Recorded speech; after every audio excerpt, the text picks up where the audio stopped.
It seems like someone steps up all the time with this team, and I guarantee you they're trying to simulate the energy that they get over at Allen Fieldhouse. They've got to do that here at Sprint Center in order to be successful tonight. Coming up tonight at 5 o'clock, we'll hear from the players and what it means to have such a huge target on their back, being the #1 team in the country. So, Mike, everyone excited about this one. Baylor and KU coming up tonight at 6 o'clock. Well, you can feel the energy about to build. This pep rally is going to fire these KU fans up just a couple of hours.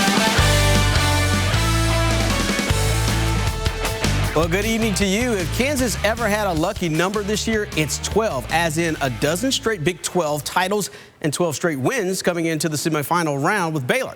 A slow start and a crazy finish led to a wild night at Sprint Center. Kansas down by 2, and Wayne Selden finds a lane, throws it down to tie the game up. Jayhawks swing around the floor to Perry Ellis, 20-footer, and just like Dolly Parton, Kansas is working 9-5. Up by 4, Devontae Graham, the field general, the oop to Ellis for the hoop, 13-9 KU. Ellis 14 points in the first half. Baylor's Ishmael Wainwright misses the three-pointer, but Rico gathers, muscles his way to the rack, cuts the KU lead to 2, 20-18. Baylor's Jake Lindsey on the run. There's money in the bank. The 3 at the buzzer is good. Baylor led 23-21 at the half. Play of the game, and the reason you have a DVR, Wayne Selden, that's a badunk-a-dunk. Pure poetry in motion. It must be Friday because Wainwright, you just got knocked out. Selden's Uncle Anthony, tell him what time it is. KRS, 45-33, Kansas. Bill Self puts in his reserves, though. Kansas sees a 16-point lead vanish. Baylor inbounds goes to Al Freeman for a three-pointer, 68-64, Kansas. Things got crazy, though. Self wondering what's going to happen, but it all works out in the end. Three-point misses. Kansas moves on to Saturday's championship game. KU pulls out the win 70-66. Perry Ellis, 20 points, along with 4 boards. Kansas shot 46% from the field, and now they are set for tomorrow's game. Looks like it'll be against West Virginia, but the talk of the nation is the Selden family at Sprint Center tonight. Baylor cuts a 16-point lead down to 4 in the second half, and we head out to Ryan Marshall. And Ryan, sure, Coach Self had to explain why he decided to sit those starters so long late in the game.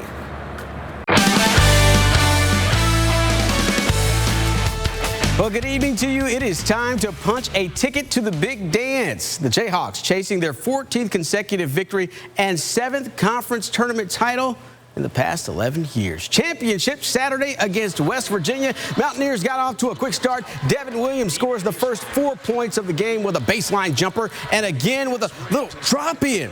West Virginia up 6-0 early. Devontae Graham changing the course of the ball game with a big-time 3. Graham playing some defense as well. How about this? Picking some pockets, steals, wheels, and deals. Nice spin with a great vision out to find Wayne Selden to make it 19-13 Jayhawks. Williams dominating in the paint, putting some hustle behind the muscle. Mountaineers would take a 1-point lead into the locker room at halftime. Second half now, Devontae. He's too hot. Hot Graham. Make a Dragon want to retire, man. 5 for 5 from behind the arc on his way to a 27-point performance. West Virginia refuses to go away. Williams hacked on his way to the rack, cuts the lead to 5 with just over 4 minutes left to play. Jayhawks answered. Watch out, Landon Lucas getting in on the scoring parade, playing the post like you're supposed to. Then Wayne Selden. Trey B. in. Kansas takes the Big 12 tournament championship, and when Uncle Anthony starts to celebrate, everybody starts to celebrate. Final count, Kansas wins it 81-71. Everyone pouring in, but it was the guard play of Devontae Graham that made all the difference as Kansas gets the automatic berth to the NCAA tournament. It was pretty good. We didn't run anything offensively. We just tried to play out of traps and get numbers and go play. And we got a little stale there in the second half, but finished strong. It's a nice little run. We're going in the right direction. We just got to keep it going. Now it's a win or go home. So now every game matters, and we just got to take it one game at a time. Last year is different from this year. We're a different team, and we've learned from the past. We've come a long way. We've been in every situation so far, and I feel like we're ready now. And folks, sophomore guard Devontae Graham was named the Big 12 Tournament MVP. Just an outstanding performance tonight, tying his career high with 27 points. Congratulations going out to them. Great pictures and video brought to you by our great crew down there, Darius Smith and Ryan Marshall, bringing you all that from downtown Kansas City tonight. It's always going to be fun to watch. And we'll watch the selection show coming tomorrow, and we'll let you know officially where Kansas will wind up as the #1 seed, not just in the tournament, but they're the #1 team in the country. Wow. Speaking of #1, fans are thrilled to welcome home Sporting KC tonight. The MLS Cup seems right at home in Kansas City, and why not start thinking about bringing it back home to Crown Town? Fresh off their win at Seattle this week, Sporting gets a shot at the Vancouver team, the Whitecaps, and hoping to improve to 2-0 this season. And Dom Dwyer was all over the place. The left-footed guy gets the ball in the back of the net once and twice. Sporting KC looking pretty good on the opener. 20,000 people there to see them win tonight. The final score is 2-1 over the Whitecaps. Congratulations going out to them. Peter Vermees saying that, well, his team's pretty good. I've always said this team is very strong. It's a good team, so it was a very good result for us being the opener. Get 2 goals in the first half like we did was big time. Would have been nice to get a third. We shouldn't have given up the first one that they scored, but at the end of the day, we did a good job to manage the game.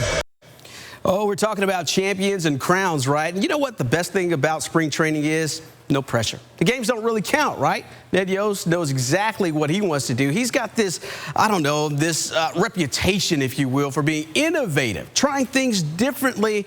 Sometimes they work, sometimes they don't.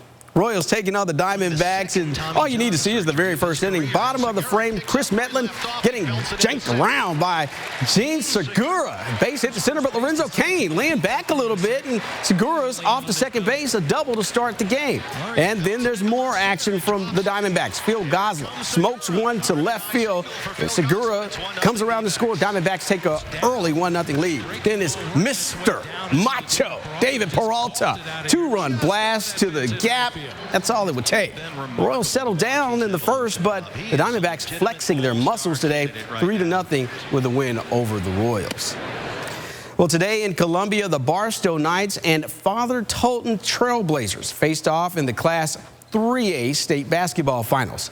Nebraska commit Jariah Horn and UNC commit Shea Rush trying to win their last high school game. They do it in style in the third quarter. Horn lays the ball up to put the Knights within 2.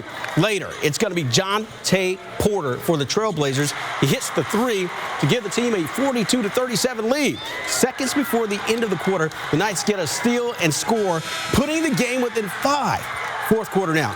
It's Porter once again. He's able to make room, gets the triple, also gets the foul, and he goes to the line. The Knights were able to tie the ball game in the last second shot. The ball just could not go. The Trailblazers end up winning this one 62-60. All right, sun shining on Jayhawks. How about us the rest of this week?